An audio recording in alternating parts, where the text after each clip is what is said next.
Rummy से मारा था, ऐसा बात ना है। और अभी भी याद आ रहा है। सो इसी से पूछते हैं दोस्तों कि किस तरह रो रही है दोस्तों। अपने परिवार के लिए अभी बहुत समझाया उनको, लेकिन वो लोग नहीं समझा। लेकिन क्या करें, अब हम लोग के हाथ में तो लिखा नहीं है, कानून के हाथ में है दोस्तों।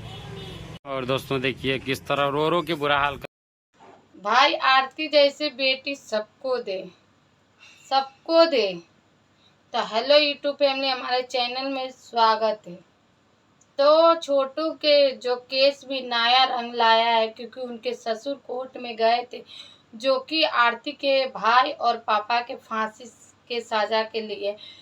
तो आरती बहुत रो रही, जो कि वो बोल रही हमारे भाई और पापा को फांसी नहीं होनी चाहिए, बचनी चाहिए।